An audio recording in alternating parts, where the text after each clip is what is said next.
Astaghfirullah. Bismillahirrahmanirrahim. Assalamualaikum warahmatullahi wabarakatuh. Alhamdulillah wassalatu wassalamu ala Rasulillah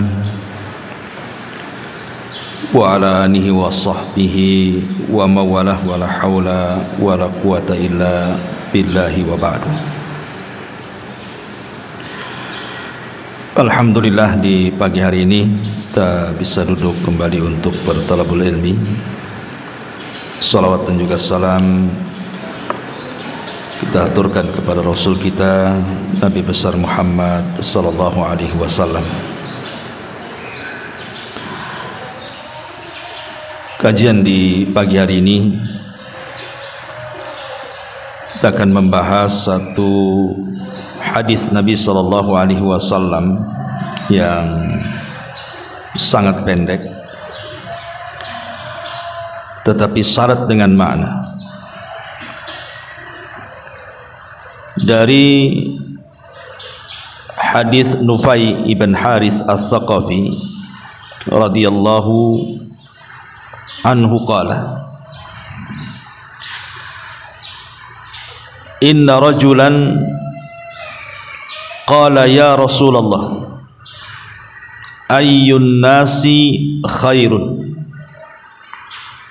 qala man tala umruhu wa hasuna amaluhu, qala fa ayyun nasi syarrun, qala man tala umruhu wa sa'a amaluhu, rawahu Tirmidzi. Dari Nufai ibnu Harith al-Thaqafi radhiyallahu anhu, ada seorang laki-laki berkata kepada Nabi sallallahu alaihi wasallam, Rasul, manusia yang paling baik itu seperti apa? Maka Rasul mengatakan, man tala umruhu wa hasuna amaluhu, yang panjang umurnya tapi baik amalannya. Kemudian laki-laki ini bertanya lagi, lalu siapa manusia yang paling buruk kalau begitu? Maka Rasul mengatakan, man tala umruhu wa sa'a amaluhu, yang panjang umurnya jelek pula amalannya. Dari hadis ini kita tahu bahwa orang yang dipanjangkan usia terkadang baik bagi dia, tetapi juga terkadang buruk bagi dia. Makanya kenapa Nabi sallallahu alaihi wasallam mengatakan, la yatamannayanna ahadukumul maut imma muhsinan fala allahu an yazdad khairan wa imma musian fala allahu an yasta'tib. Kata Nabi sallallahu alaihi wasallam, janganlah seseorang dari kalian berharap kematian, barangkali jika dia berbuat baik semoga bertambahlah nilai kebaikannya, tapi jika dia berbuat salah semoga dia bisa menyesali kesalahannya. Artinya bahwa Nabi SAW ingin menjelaskan kepada kita tentang pentingnya sebuah umur.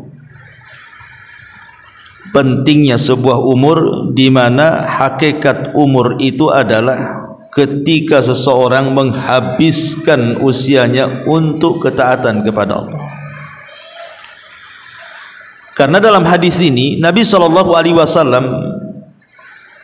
tidak pernah memuji orang yang usianya panjang, kecuali kalau baik amalannya. Makanya kenapa Nabi SAW mengatakan man tala umruhu wa hasuna amaluhu, yang panjang umurnya tidak sampai di sini, tetapi juga baik amalannya. Karena buat apa panjang umur kalau jelek amalannya? Karena Allah Subhanahu wa taala mengingatkan dalam surah Al-Imran ayat 178, wala yahsabanna alladhina kafaru annama numli lahum khairun li anfusihim innama numli lahum liyazdadu ithman walahum adzabun muhin. Jangan kira orang-orang kufur itu, orang-orang kafir itu, kami panjangkan usia mereka, kami biarkan mereka panjang usianya, senang hidupnya, khairun li anfusihim, itu kebaikan untuk mereka. Bukan, innama numli lahum, sengaja kami biarkan mereka panjang umur itu, liyazdadu itsman, untuk nambah dosa, dan bagi mereka adab yang sangat menghinakan. Lihat bagaimana Allah Subhanahu wa taala mengingatkan, kalau panjang umur itu tidak ada manfaatnya bagi ketaatan kepada Allah, buat apa? Jangan-jangan itu istidraj saja tuh. Dibiarkan kita panjang umurnya, dibiarkan kita senang hidupnya, tapi rupanya sengaja Allah tumpuk-tumpukan dosanya. Makanya kenapa kalau kita lihat para ulama, ada di antara mereka itu yang dipanjangkan usianya. Contoh pamannya Imam Ahmad, usianya 74 kemudian meninggal. Atau Imam Malik lah, lebih lama lagi Imam Malik itu usianya, ada yang mengatakan 83 tahun, ada yang mengatakan usianya 84 tahun baru meninggal. Kalau Imam Syafi'i mungkin lebih muda lagi meninggalnya, ya, enggak salah sekitar 50 tahun usia dia. Tapi ada ulama itu justru lebih muda lagi meninggal, seperti Imam Nawawi yang kitabnya sudah kita kaji kemarin, Arba'in Nawawi, itu di usia 44 tahun meninggal, tapi membuahkan karya yang luar biasa. Tidak ada satupun ma'had atau pesantren di negeri ini kecuali membaca kitabnya Arba'in Nawawi, ataupun karya lainnya Riyadhus Shalihin, atau karya lainnya Syarah Sahih Muslim, dan banyak ya karya-karya beliau berkah. Walaupun pendek usianya tapi berkah. Tapi banyak orang-orang yang dipanjangkan usianya sampai mungkin 100 tahun lebih, tidak pernah dikenang namanya karena tidak berkah umurnya. Lah yang kita inginkan, kalaupun kita berdoa kepada Allah Subhanahu wa taala dipanjangkan umur, itu maksudnya untuk memperbanyak ketaatan. Dan itulah doa yang didoakan oleh Rasul kepada Anas bin Malik kan. Ketika ibunya membawa Anas bin Malik, usianya Anas ketika itu 10 tahun, datang kepada Rasul dan mengatakan, ya Rasulullah, wahai Rasul, ini Anas putraku, jadikan dia pembantumu dan doakan dia juga. Apa doa Nabi? Allahumma aktsir malahu wa waladahu wa barik lahu fima a'taitahu. Ya Allah, perbanyak hartanya, perbanyak anaknya, dan berkahilah apa yang akan kau berikan kepadanya. Jadi Nabi SAW tetap mendoakan Anas itu untuk diperbanyak hartanya, dipanjangkan umurnya, diperbanyak keturunannya, dan tidak lupa kata Rasul wabarik, dan berkahi juga. Karena kalau umur diberkahi itu, alhamdulillah, itulah sebaik-baik manusia. Makanya kata Anas bin Malik radhiyallahu anhu setelah lama begitu yang meninggalnya Rasul. Kata Anas bin Malik radhiyallahu mengatakan, fa wallahi inna mali lakatsir wa inna waladi wa walada walidi la yata'adduna ala nahwil mi'atil yawm. Sesungguhnya hartaku banyak, anak dan anak dari anak-anakku alias cucuku mencapai 100 orang. Artinya doa Nabi SAW terkabulkan dan berkah. Semua anak-anak Anas ibn Malik dan juga anak-anak daripada anak-anaknya Anas ibn Malik sebagian besar menjadi para ulama, ya. Tapi jangan pula kemudian panjang umur itu menjadi kesialan, karena di zaman sahabat Sa'ad ibn Abi Waqqas itu kan dikenal, Bu, seorang yang mustajab doa. Sa'ad bin Abi Waqqas itu kalau berdoa itu diijabah tuh Sa'ad itu, karena memang dia yang meminta kepada Nabi SAW. Jadi di masa kekhilafahan Amirul Mukminin Umar bin Khattab radhiyallahu anhu, jadi Sa'ad itu kan ditugaskan oleh Umar bin Khattab radhiyallahu anhu untuk menjadi gubernur di Kufah. Masalahnya ada orang-orang yang tidak suka dengan Sa'ad bin Abi Waqqas ini, akhirnya membuat riak-riak fitnah, difitnah dia. Katanya Sa'ad ini sholatnya nggak beres, katanya Sa'ad ini nggak serius dalam memimpin penduduk Kufah, macam-macam lah fitnah yang diberikan kepada Sa'ad. Akhirnya sampailah di telinga Umar bin Khattab, dipanggil, dicopot dari jabatannya, kemudian diganti oleh Ammar bin Yasir. Kemudian Umar bin Khattab radhiyallahu an mulai menelisik kasusnya Sa'ad ini. Betul nggak penduduk Kufah ini omongannya? Rupanya tidak benar. Hanya 1-2 orang saja yang tidak suka kepada Sa'ad, itulah yang menjadi provokator yang memprovokasi penduduk Kufah. Dari situ geramlah Sa'ad, kemudian berdoa. Apa kata Sa'ad? Dia mengatakan, ya Allah, Allahumma in kana abduka hadza kadhiba qama riya'an wa sum'atan fa'atil umrahu wa atil faqrahu wa arridhu bil fitani. Ya Allah, kalau memang ucapan orang itu dusta terhadap diriku, aku tidak pernah melakukan mereka ucapkan, dan dia mengucapkan seperti itu karena ria dan sum'ah saja, panjangkan umurnya dan panjangkan juga kefakirannya, kemudian berikan sebanyak-banyaknya fitnah kepada dia. Itu doanya Sa'ad bin Abi Waqqas, karena merasa pihak dizalimi masalahnya kan. Akhirnya berselang waktu panjang sekali, rupanya orang yang didoakan Sa'ad itu betul-betul panjang umurnya, panjang sekali umurnya, dan dia menjadi orang yang sangat fakir. Tidak ada orang fakir di Kufah kecuali dia, tidak punya rumah, tidak punya apa-apa, dan dia pun menjadi peminta-minta di jalan. Kemudian banyak orang mencela dia. Tentu umur yang seperti ini tidak berkah, walaupun panjang umurnya kan, karena panjang umur karena doa orang yang dizalimi. Masalahnya nggak berkah umur yang kayak gini nih. Dan kasusnya sama juga kepada Sa'id bin Zaid, satu di antara 10 sahabat yang dijanjikan masuk surga. Jadi dia kes dengan seorang wanita namanya Arwa bintu Uwais, Arwa bintu Aus, ya, radhiyallahu an.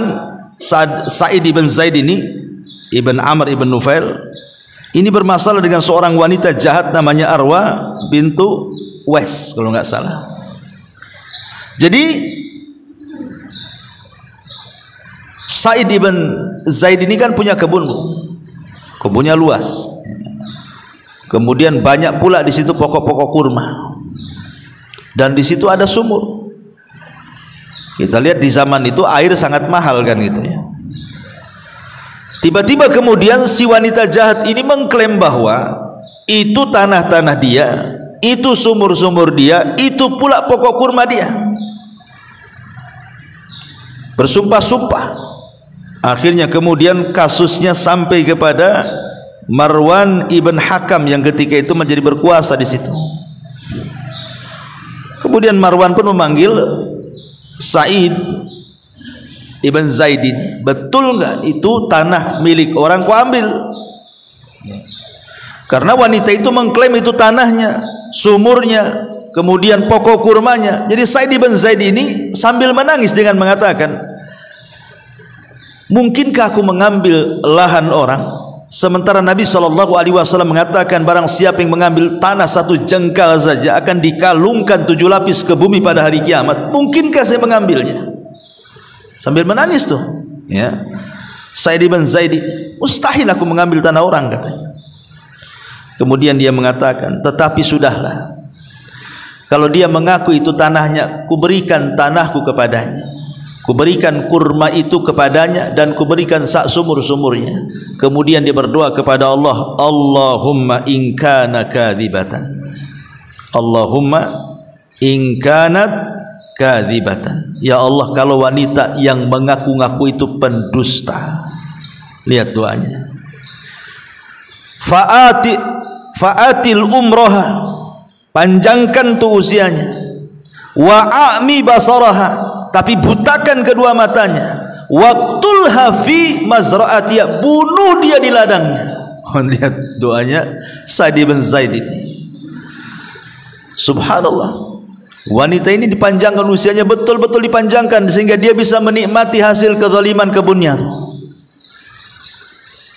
Akhirnya setelah dia tua, dia buta. Kemudian dia karena buta, tidak tahu arah di dalam kebunnya, kemudian dia terperosok masuk pula ke sumurnya itu, mati di sumurnya. Kan wanita ini juga panjang juga umurnya kan, tapi kan tidak berkah kan gitu. Lah jangan sampai kemudian Allah Subhanahu wa taala memberikan usia panjang itu karena doa orang-orang yang kita zalimi itu ya. Atau mungkin kita diberikan usia panjang tetapi tidak ada keberkahannya, naudzubillah. Karena Allah tidak pernah memuji orang tua tuh, yang panjang-panjang usianya itu, kecuali kalau diikat dengan amal soleh baru Allah puji. Ma'asyiral muslimat yang dimuliakan Allah Subhanahu wa taala. Kenapa demikian? Karena Al-Qur'anul Karim ketika bicara soal orang-orang kafir yang menyesal dan mereka ingin kembali ke bumi supaya bisa beramal soleh, Allah Subhanahu wa taala singgung tuh orang-orang kafir itu dan mengatakan, awalam nu'ammirkum ma yatadzakkaru fihi man tadzakkar wa ja'akumun nadhir, kata Allah. Allah mengatakan, bukankah kami telah memanjangkan umur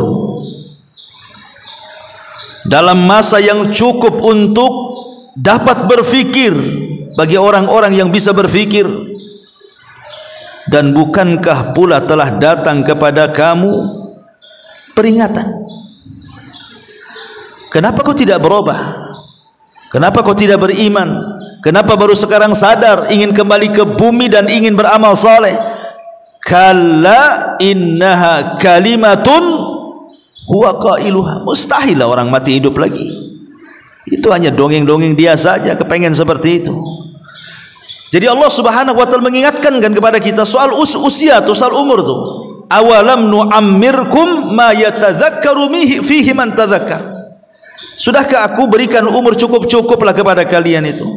Mungkin di antara kita ada yang dicukupkan usianya sampai 50, 60, 70 tahun, kan dah cukup tuh ya.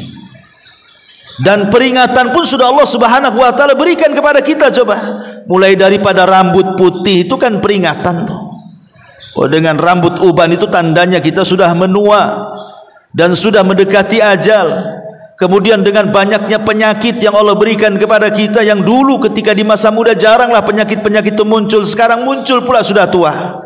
Itu juga peringatan bahwa kita sudah dekat kan itu ya. Belum lagi mungkin sekarang ibu mendengarkan ceramah-ceramah ya, ngaji setiap minggu entah berapa kali, atau mungkin di YouTube, di radio, di televisi, baca makalah, mungkin dinasihati temannya. Kurang apa itu peringatan yang Allah kirim kepada kita itu? Awalam nu'ammirkum, bukankah aku sudah kasih umur? Kenapa kau tidak mengambil pelajaran dari peringatan itu? Maksudnya gitu. Atau mungkin melihat teman-teman yang sudah meninggal duluan daripada kita, kita pula yang mandikan, kita pula yang kafankan, kita pula yang kuburkan. Tidak juga diambil peringatannya. Hadis ini Allah Subhanahu wa taala ingin ingatkan kita bahwa di balik usia itu ada peringatan di situ. Ma'asyiral muslimat yang dimuliakan Allah Subhanahu wa taala. Makanya kenapa Nabi SAW sampai mengatakan, laisa ahadun afdal indallahi min mu'minin yu'ammaru fil Islam litasbihihi wa takbirihi wa tahlilihi. Kata Rasul, tidak ada seseorang yang lebih afdal di hadapan Allah. Tidak ada satupun manusia yang lebih afdal di sisi Allah Subhanahu wa taala kecuali seorang mukmin yang dipanjangkan umurnya, tetapi ia gunakan untuk tasbih, untuk tahmid, untuk takbir, untuk tahlil, alias mengingat Allah Subhanahu wa taala. Baru tuh kalau seandainya usianya dipanjangkan dalam rangka mengingat Allah, itulah sebaik-baik manusia di sisi Allah Subhanahu wa taala. Masalahnya Bu, terkadang Nabi SAW kan sudah mengatakan dalam hadisnya, al-mu'minul qawi khairun wa ahabbu ilallah minal mu'minidh dhaif. Mukmin yang kuat itu lebih baik dan lebih dicintai Allah dibandingkan mukmin yang lemah. Wa fi kullin khairun. Kemudian kata Nabi SAW, namun keduanya tetap memiliki kebaikan. Baik mukmin yang kuat ataupun mukmin yang lemah, dua-duanya memiliki kebaikan. Walaupun Allah lebih mencintai mukmin yang kuat dibandingkan mukmin yang lemah, tapi dua-duanya ada sisi baiknya. Kemudian Nabi SAW mengatakan, ihris ala ma yanfa'uk, ihris ala ma yanfa'uka wasta'im billahi wala ta'jaz, wa in asabaka syai'un fala taqul law anni fa'altu kana kadza wa kadza, walakin kul qaddarallah wa ma syaa fa'al. Kata Nabi SAW, bersemangatlah atas hal-hal yang bermanfaat bagimu. Maknanya apa? Kita disuruh meraih sesuatu yang bermanfaat bagi kehidupan kita. Karena ada manusia itu yang di depannya alat-alat itu bisa dimanfaatkan sebenarnya untuk akhiratnya, tapi dia tidak mau ngambil manfaat, itu masalahnya.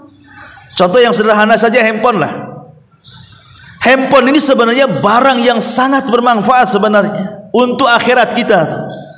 Karena di handphone itu ada Al-Quran, di handphone itu ada hadis-hadis Nabi. Sekarang ini kan ada ceramah-ceramah, ada wejangan-wejangan, ada artikel-artikel agama, seolah-olah disingkat. Yang dulu ibu itu ya, kalau ingin membaca sebuah artikel atau ingin mengetahui sesuatu harus beli buku dulu tuh. Zaman dulu kan harus beli buku, Bu.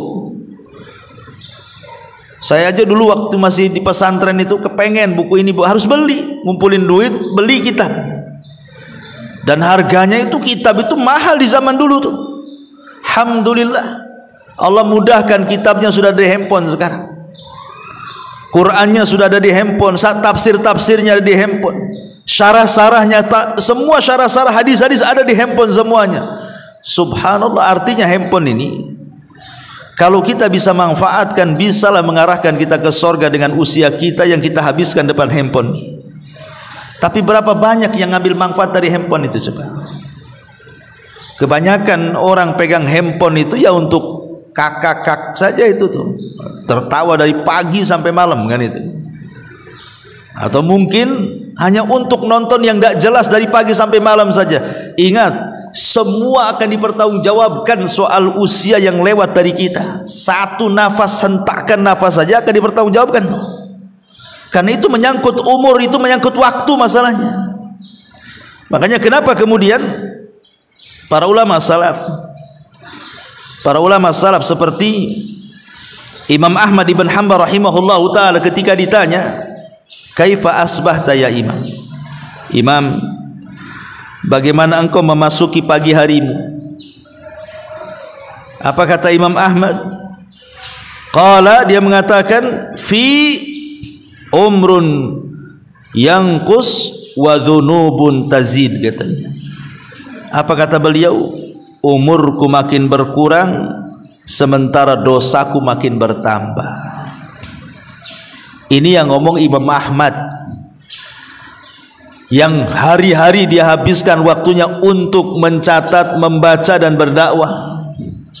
Tapi dia mengatakan ketika ditanya macam mana pagi hari wahai imam, dia mengatakan setiap pagi umurku berkurang tapi amalanku tidak pernah bertambah. Persis daripada ucapan salafnya. Siapa? Abdullah ibn Mas'ud radhiyallahu anhu, yang mengatakan, ma nadimtu ala syai'in nadami ala yaumin gharabat syamsuhu naqasa fihi umri walam yazid fihi amali. Kata Abdullah ibn Mas'ud radhiyallahu anhu, tidak ada sesuatu yang aku sesalkan dalam hidupku, katanya, daripada penyesalan ketika satu hari lewat bagi diriku, berkuranglah umurku tapi tidak pula bertambah pula amalanku, katanya. Ini kan ulama-ulama salaf luar biasa, karena mereka ingin bahwa umur yang lewat bagi mereka itu ya bermanfaat gitu, bukan hanya lewat begitu saja dengan menghabiskan kebiasaan-kebiasaan yang tidak ada manfaatnya. Sehingga para ulama itu sampai mengkiaskan, ibu kalau dalam berniaga, namanya ibu seorang peniaga lah, tentu yang ibu harapkan apa? Modal. Seorang peniaga itu yang diharapkan adalah modal besar. Makin besar modalnya, makin besarlah keuntungannya. Itulah seorang pedagang. Lihat para pembisnis itu, sampai mereka untuk cari modal itu sampai utang-utang orang, kan begitu. Karena itulah ra'sul mal, itulah pokok harta dalam dunia perniagaan, itu modalnya tuh. Besar tidaknya sebuah keuntungan ditentukan oleh modal. Makin besar modalnya, makin besar untungnya. Kalau kecil modalnya, ya kecil juga keuntungannya lah. Tidak mungkinlah ibu usaha modal 200.000 pengen untung 10 juta, dari mana? Ya kalau ingin punya untung 10 juta per bulan, ya modalnya pun harus ratusan juta, kan begitu. Itu logika lah. Ulama mengatakan kalau modal uang itu istilahnya ra'sul mal fit tijarah, itu pokok harta dalam perniagaan, maka waktu itu adalah modal dari usia yang berjalan pada diri kita. Jadi waktu itu modal kita. Jadi kalau kita ingin untung di akhirat, mendapatkan surga Allah Subhanahu wa taala, perbesar modalnya. Artinya apa? Gunakan waktu dalam usia kita ini sebaik mungkin, gitu loh. Makin banyak kita gunakan waktu ini untuk beribadah kepada Allah Azza wa Jal, berarti makin besar keuntungan kita di akhirat tuh. Tapi makin sedikit waktu yang kita gunakan untuk beribadah, ya jangan harap ingin mendapatkan keuntungan besar di akhirat. Makanya ada istilah ad-dunya mazra'atu lil akhirah. Dunia ini tempat bercocok tanam untuk dituai hasilnya di akhirat, kata ulama. Ya. Ma'asyiral muslimat yang dimuliakan Allah Subhanahu wa taala. Maka kalau kita sudah tahu betapa pentingnya umur itu, maka orang yang cerdas, kata Rasul, al-kayyisu man dana nafsah wa amila lima ba'dal maut. Orang yang cerdas itu orang yang introspeksinya terus, ya, setiap hari. Kalau bisa hari ini lebih baik daripada hari kemarin, besok harus lebih baik daripada hari ini, lusa lebih baik daripada besok, dan begitu seterusnya. Persis seperti perkataan Imam Ghazali, man kana yaumuhu khairan min amsihi, barang siapa yang hari ini lebih baik dibandingkan kemarin, fahuwa rabih, maka dia beruntung. Wa man kana yaumuhu, kata Imam Ghazali, mithla amsihi fahuwa khasir. Siapa yang hari ini sama aja dengan hari kemarin pun enggak ada bedanya, maka rugilah dia. Wa man kana yaumuhu syarran min amsihi fahuwa halik. Tapi kalau hari ini lebih buruk dari hari kemarin, binasalah dia. Itulah orang cerdas, orang yang introspeksi itu. Bagaimana hari ini harus lebih baik daripada hari kemarin.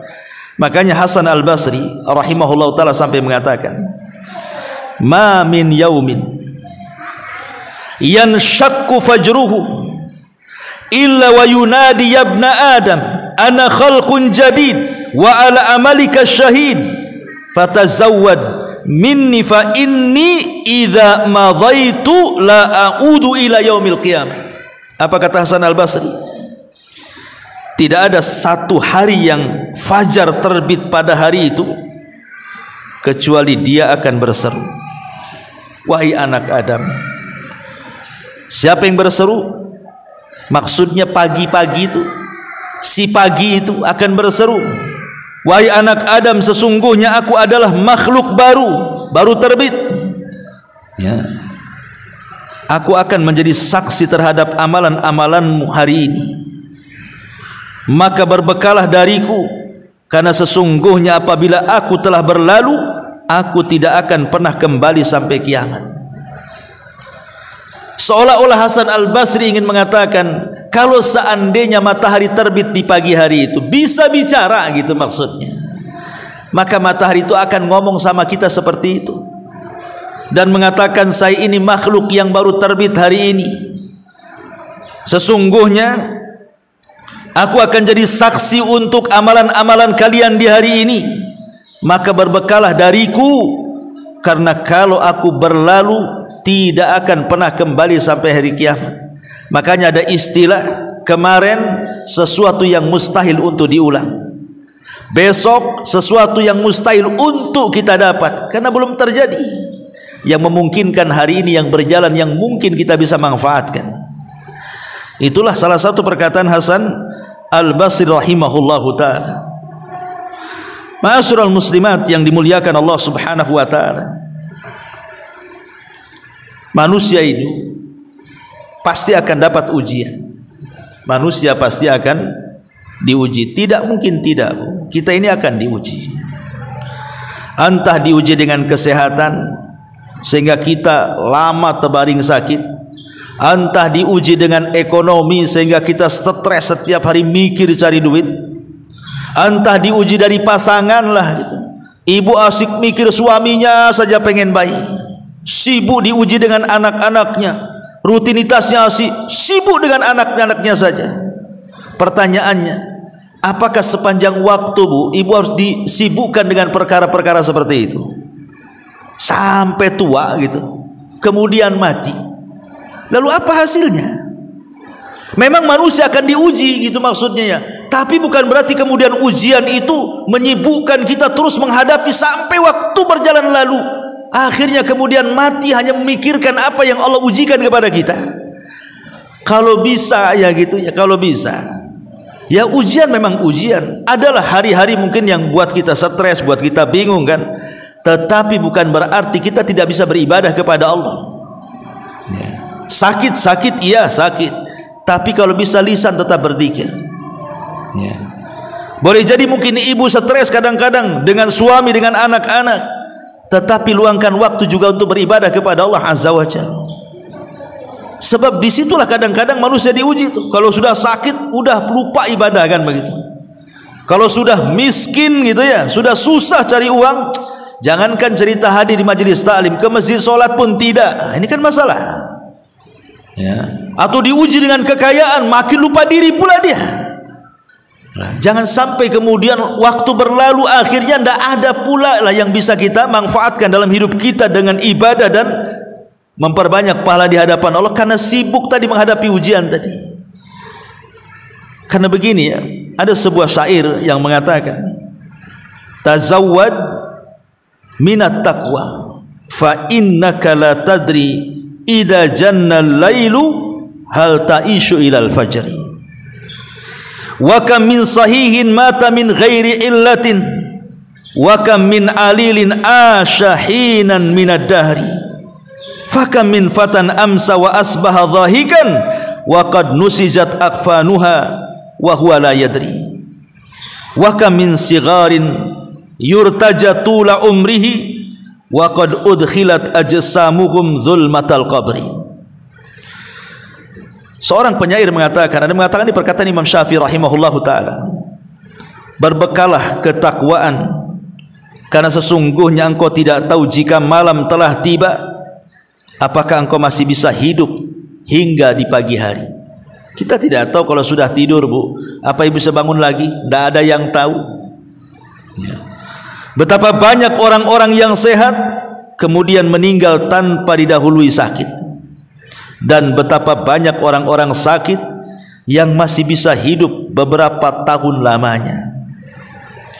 Berapa banyak pemuda yang tertawa di pagi hari dan petang harinya, padahal kain kafan mereka sedang ditenun dalam keadaan mereka tidak sadar. Berapa banyak anak-anak yang diharapkan panjang umurnya, padahal tubuh mereka telah dimasukkan ke dalam gelap gulitannya kuburan. Dari sini kita tahu bahwa, karena kan kita tidak tahu nih kematian di kapan, dan usia ini terus berjalan kan gitu ya. Maka orang yang cerdas itu kan harus mempersiapkan bekal sebelum kematian. Man dana nafsa wa amila lima ba'dal maut, kan itu. Makanya kenapa kemudian Nabi SAW ingin katakan sebaik-baik manusia man tala umruhu wa hasuna amaluhu, orang yang panjang umurnya tetapi baik pula lah dia amalannya. Ma'asyiral muslimat yang dimuliakan Allah Subhanahu wa taala, di dalam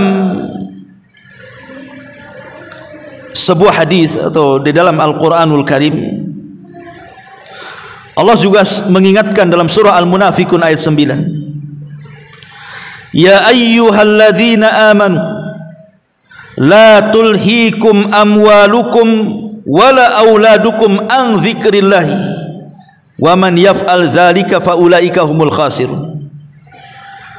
Wahai orang-orang yang beriman, janganlah melalaikan kalian harta-harta kalian, jangan pula melalaikan anak-anak kalian dari apa? Dari mengingat Allah. Karena barang siapa yang kemudian melakukan itu, maka termasuk orang-orang yang rugi. Di sini Allah ingatkan lagi soal umur. Jangan umur kita ini disibukkan dengan harta lupa akhirat gitu ya. Disibukkan dengan anak-anak lupa akhirat. Karena kalau itu yang kita mau, kita habiskan umur kita hanya untuk cari duit saja, cari harta saja, dan sibuk hanya mikir anak jadi apa gitu ya, rugi dia ya. Makanya kenapa para ulama kalau bisa sibukkan kehidupan kita ini dengan 4 perkara. 1, perbanyak zikir kepada Allah Azza wa Jalla. Kemudian yang kedua, carilah amalan-amalan yang amalan itu bisa mengalir setelah kematian kita. Sebagaimana Nabi SAW mengatakan umpamanya, sab'un yajri lil abdi ajruhunna. Ada 7 perkara kalau seorang hamba mengamalkannya, pahalanya mengalir sampai kematiannya. Kemudian Nabi SAW mengatakan, di antara 7 perkara itu ilmu yang diajarkan. Kemudian man 'allama ilman, siapa yang mempelajari ilmu kemudian disebarkan, au ajra nahran, ataupun bersedekah air, au hafara bi'ran, ataupun menggali sumur, au gharasa nakhlan, atau menanam pohon pokok kurma dan kemudian setelah berbuah disedekahkan, au bana masjidan, ataupun membangun masjid, au warrasa mushafan, ataupun membeli mushaf dan diwakafkan, au taraka, ataupun di sini au taraka waladan yastaghfiru lahu ba'da mautihi, ataupun meninggalkan anak yang kelak akan memintakan ampun untuk orang tua setelah kematiannya. Jadi orang yang cerdas itu supaya umurnya tidak sia-sia, maka carilah amalan-amalan itu, Bu, yang sangat manfaat untuk kehidupan kita setelah kematian. Ya semua amal itu bermanfaat, tapi seorang muslim kan harus memilah-milih gitu ya, supaya amalannya itu langgeng sampai kematian dia, sehingga pahalanya terus mengalir menjadi amal jariyah ya. Ma'asyiral muslimat yang dimuliakan Allah Subhanahu wa taala ya. Ini yang kedua. Yang ketiga, mudawamatu ala al-amali saleh, senantiasa istiqomah untuk beramal saleh. Istiqomah beramal saleh itu artinya tidak apa-apa bu, amalan itu sedikit, tapi yang penting terus-terusan,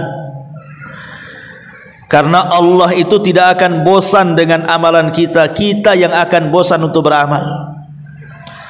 Kalau kita kemudian memborong semua amalan kita, itu tidak akan langgeng itu ibadah kita itu, karena lama-lama bosan. Makanya sedikit-sedikit tetapi tidak membosankan, yang penting terus-terusan, itu jauh lebih baik. Kata Rasul, khairul a'mal adwamuha wa in qalla, sebaik-baik amal itu sedikit tapi terus-terusan ya. Sedekah ya mungkin sedekah tak banyak ya, 100-200 ribu, banyak loh Ustaz itu ya, 10-20 ribu, oh masih banyak, ya udahlah 1.000-2.000 lah kan gitu. Yang penting kan terus-terusan tuh ya, tidak terputus sedekahnya, karena ini yang diinginkan itu adalah fa amma man a'ta wattaqa wa saddaqa bil husna fasanu yassiruhu lil yusra. Yang kita inginkan itu fasanu yassiruhu lil yusra, sudah mudah jalannya, Allah mudahkan ya. Sudah mudah kita sedekah dengan walaupun tak banyak kan terus-terusan tuh, makin Allah mudahkan lagi, sehingga nanti ditutup kematiannya dengan itu. Awalnya apa? Membiasakan ibadah. Makanya kalau banyak-banyak ibadah nanti bosan. Kalau sudah bosan malas, kalau sudah malas ditinggalkan pula ibadah itu. Tapi kalau sedikit-sedikit ibadahnya itu, dia minimalnya tidak akan bosan dan terus-terusan. Boleh jadi Allah tutup usianya dengan itu. Itulah makna fasanu yassiruhu lil yusra itu artinya ya. Atau yang keempat, al-bathu anit ta'ati wal musara'ati bil khairat, berlomba-lomba dalam kebaikan. Kata Nabi SAW, siapa yang mengunjungi orang sakit hari ini? Kata Abu Bakar, saya. Kata Nabi SAW, siapa yang puasa hari ini? Kata Abu Bakar, saya. Kemudian Rasul mengatakan, siapa yang mengikuti orang ke jenazah ke kuburan? Kata Abu Bakar, saya. Kemudian kata Nabi SAW, siapa yang berpuasa, kemudian memberi makan, kemudian tadi orang sakit, jenazah. Kemudian Abu Bakar mengatakan, semua saya tuh. Kata Nabi SAW, siapa yang terkumpul 4 perkara dalam satu waktu, maka diwajibkan dia masuk surga tuh. Pertama puasa, memberi makan fakir miskin, mengunjungi orang sakit, dan mengantar jenazah ke kuburan. Itu yang dilakukan Abu Bakar Siddiq radhiyallahu anhu. Itu yang disebut dengan fastabiqul khairat, nanti berlomba-lomba dalam kebaikan. Ma'asyiral muslimat yang dimuliakan Allah Azza wa Jalla, ini diantara faedah daripada hadis man tala umruhu wa hasuna amaluhu. Ya, maaf ya, mungkin tidak ada terjawab. Ini hari ini saya ada jadwal baru di Batu Besar ya, jadi saya harus cepat ya. Kalau di tempat sama sudah sawari masih belakang saya, kalau bisa dikejar kan, tapi kalau di Batu Besar ini agak jauh pulang gitu. Jadi saya sampai di sini saja. Subhanallah.